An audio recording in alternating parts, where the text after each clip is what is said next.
Good evening friends. आज के picture में हम रैंप सिग्नल के बारे में डिस्कस करेंगे। तो हमने बताया था कि रैंप सिग्नल अगर हमें फाइंड करना हो तो हम क्या कर सकते हैं, जो हमारा यूनिट स्टेप सिग्नल है उसका इंटीग्रेशन करते हैं तो हमें क्या मिल जाएगा, रैंप सिग्नल मिल जाएगा। ओके, तो रैंप सिग्नल आर टी से डिनोट करते हैं, आर टी। अगर हमें रैंप सिग्नल ये चाहिए तो हम क्या कर दें, इंटीग्रेशन कर दें -∞ टू टी और you tau D tau. Okay, you tau D tau.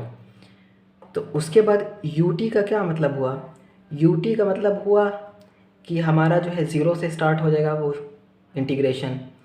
तो अब यहाँ पे क्या पुट कर देंगे, टाउ की जगह टी पुट कर देंगे क्योंकि हमें टी फॉर्म में लिखना है। उसके बाद डी टाउ का जो हमारा इंटीग्रेशन होगा, मतलब डी टाउ का मतलब क्या हुआ, डी टी हुआ। डी टी का इंटीग्रेशन क्या होता है, टी होता है। ओके, टी का मतलब क्या है, यहाँ टाउ है तो टाउ लिखेंगे। अब उसके बाद लिमिट पुट करेंगे, वहाँ टी पुट करेंगे, टी और यहाँ क्या हो जाएगा, यहाँ पर लिमिट ज़ीरो है इसके यू टी की वजह से, तो क्या हो जाएगा, टी सिर्फ हो जाएगा, ये हो जाएगा यहाँ पे सिर्फ टी। तो ये किस टाइप का फंक्शन हुआ, टी क्या है, टी एक लीनियर फंक्शन होता है जो कि हमारा ज़ीरो से स्टार्ट होता है और इन्फिनेटिव पे कंटिन्यू इंक्रीजिंग ऑर्डर में होता है। जैसे y equal to M X, ये हमारा क्या है, स्ट्रेट लाइन है जो कि ज़ीरो से स्टार्ट होती है और इन्फिनेटिव को जाती है। ठीक है, तो अब जैसे कि मान लीजिए कि y equal to M X हम बनाते हैं यहाँ पे, तो y equal to M X इस तरीके से जाती है line y equal to M X की। तो ये हमारा क्या है, ये हमारा होता है स्लोप, ये वाला जो पोर्शन होता है वो क्या होता है हमारा, वो हमारा होता है स्लोप। अब देखिए इसको रिप्रेजेंट करना हो, टी यू टी को किस तरीके से रिप्रेजेंट करेंगे, ज़ीरो से पहले, ज़ीरो से पहले कोई सिग्नल है नहीं है। ओके, तो अगर बात करें टी कब कब मिलेगा, ये हमारा है टी का फंक्शन है। टी कब कब मिलेगा, जब ज़ीरो से आगे की वैल्यू होगी तभी हमें टी मिलेगा, इससे पहले हमें टी नहीं मिलेगा। ओके, इसका क्या मतलब हुआ कि टी ग्रेटर देन ज़ीरो, जब टी की वैल्यू ग्रेटर देन ज़ीरो होगी तभी हमें ये फंक्शन मिलेगा, अदरवाइज़ नहीं मिलेगा, क्योंकि टी लेस देन ज़ीरो के लिए वैल्यू यहाँ पे ग्राफ कुछ नहीं है, ज़ीरो है। ओके, और ज़ीरो कब मिलेगा, ज़ीरो कब मिलेगा, जब टी की वैल्यू लेस देन ज़ीरो रहेगी, टी की वैल्यू जब लेस देन ज़ीरो रहेगी तब ये मिलेगा। ठीक है, ये इस तरीके से इन्फिनिटी पे इस तरीके से जाएगा, क्योंकि y equal to M X जो हमारा स्ट्रेट लाइन का होता है इक्वेशन, वो इस तरीके से आती है। ठीक, अब क्या है कि ये जो कंटिन्यू इंक्रीजिंग हो रही है और ये इनफाइनाइट तक इस तरीके से जाएगा। तो मैंने बताया था कि अगर एनर्जी या पावर की बात करें सिग्नल की, तो उसके लिए क्या होना चाहिए, डिक्रीजिंग फंक्शन होना चाहिए, इंक्रीजिंग फंक्शन नहीं होना चाहिए। यहाँ पे कंटिन्यू इंक्रीजिंग फंक्शन है, तो ये हमारा ना तो एनर्जी सिग्नल होगा ना ही हमारा क्या होगा, पावर सिग्नल होगा। एनर्जी के लिए क्या है, हमेशा डिक्रीजिंग फंक्शन होना चाहिए एनर्जी पावर के लिए। तो ये हमारा क्या है, neither energy nor power, neither energy nor power signal.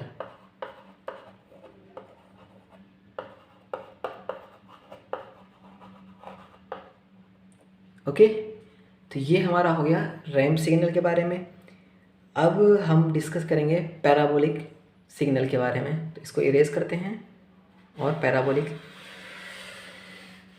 Signal देखते हैं। तो जिस तरीके से भी रैंप सिग्नल था, तो रैंप सिग्नल को हमें फाइंड करने के लिए हमें क्या क्या करना पड़ा था, रैंप सिग्नल के लिए हमें यू टी का इंटीग्रेशन करना पड़ा है। ठीक है, तो अब अगर हमें पैराबोलिक फंक्शन चाहिए तो हमें किसका इंटीग्रेशन करना पड़ेगा, रैंप सिग्नल का इंटीग्रेशन करना पड़ेगा। ये सीक्वेंस और ऑर्डर होता है, इसी तरीके से हम करेंगे। तो अब फोर्थ नंबर डालते हैं, पैराबोलिक फंक्शन, पैराबोलिक फंक्शन।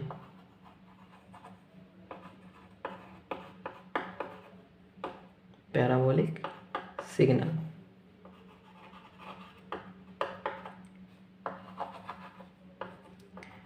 अब पैराबोलिक सिग्नल हमें फाइंड करना है, क्या करेंगे, पैराबोलिक को रिप्रेजेंट किससे करते हैं, पीटी से। पैराबोलिक फाइंड करना है तो इंटीग्रेशन किसका करेंगे, इंटीग्रेशन करेंगे रैंप सिग्नल का, रैंप सिग्नल आर टी और डी टाउ, आर टाउ और डी टाउ। ओके, अब देखिए इसका क्या होगा, डी टी का तो होता है हमारा क्या, टी, उसके बाद यहाँ पे क्या है, आर टी है। आर टी की जगह हम क्या लिख सकते हैं, अभी हमने रैंप सिग्नल में देखा था आर टी की जगह हम टी यू टी लिख सकते हैं। तो आर टी की जगह अगर हम टी और यू टी लिख दें, ओके, तो आर टी की जगह टी यू टी लिख देंगे। अब टी का इंटीग्रेशन करेंगे तो क्या आएगा, T square by two, T का integration T square by two, और यू टी की वजह से क्या हो जाएगा, ये लिमिट 0 से टी हो जाएगी, तो टी स्क्वायर बाई टू हो जाएगा, और जब टी पुट करेंगे तो टी स्क्वायर बाई टू और यू टी हो जाएगा, ये T square by to you of T, ये हमारा हो जाएगा पैराबोलिक को रिप्रेजेंट करने के लिए। अब टी स्क्वायर आने का मतलब क्या हुआ, वो पैराबोला है, जहाँ पे भी स्क्वायर आएगा वो हमेशा पैराबोला होगा, जहाँ पे टी आएगा वो स्ट्रेट लाइन होगा जो 0 से पास हो, और ये भी हमारा टी स्क्वायर है और इनिशियल ये 0 से पास होगा क्योंकि यहाँ पे शिफ्टिंग का कोई भी टर्म नहीं है, तो ये हमारा 0 से स्टार्ट होगा और पैराबोला बनेगा, इस तरीके से हमारा पैराबोला बनेगा और ये इस तरीके से इन्फिनिटी पे जाएगा।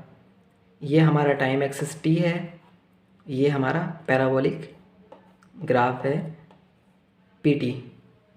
तो अब यहाँ पे देखिए क्या हो रहा है, यहाँ पे कंटिन्यू टाइम के हिसाब से इंक्रीज़ हो रहा है एरिया, और फिर क्या हुआ, सडन क्या हुआ, इन्फिनाइट पे पहुँच गया, सडन इन्फिनाइट पे पहुँच गया। इसका क्या मतलब हो रहा है कि ये जो हमारा सिग्नल दिया हुआ है वो सडन इंक्रीज़ कर रहा है, और कभी भी जो कंटिन्यू इंक्रीज़ या सडन इंक्रीज़ होता है वो सिग्नल कभी भी हमारा ना तो एनर्जी सिग्नल होता है और ना ही पावर सिग्नल होता है। तो ये हमारा neither energy signal nor power signal, neither energy signal nor power signal.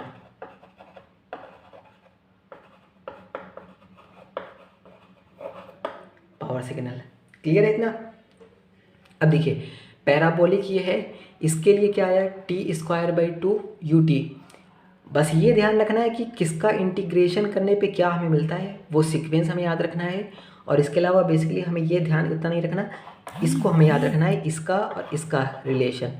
मतलब कि पैराबोलिक के लिए क्या होता है, T square by to U T, ramp signal के लिए क्या होता है, टी यू टी, ओके, और डेल्टा टी के लिए क्या होता है वो भी हमें ये याद रखना है।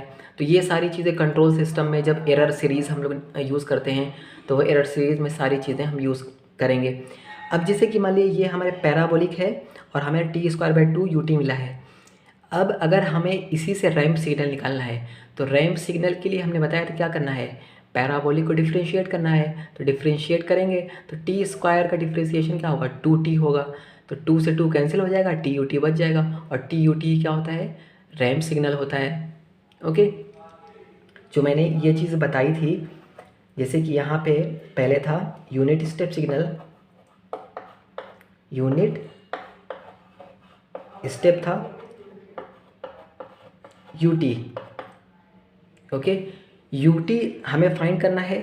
तो हमने क्या किया है, सबसे पहले ये वाला डायरेक्ट हमने ये ग्राफ बनाया है, यहाँ से यूटी हमें डायरेक्ट मिल जाएगा, और नहीं तो ये क्या कर सकते हैं, इंटीग्रेशन करें, इंटीग्रेशन किसका कर दें, delta tau D tau, integration कर दें तो यूटी मिल जाएगा। उसके बाद आर टी चाहिए तो इंटीग्रेशन कर दें, किसका करना है, यूटी का, ये एक सीक्वेंस है तो यू टाउ डी टाउ। उसके बाद पैराबोलिक चाहिए,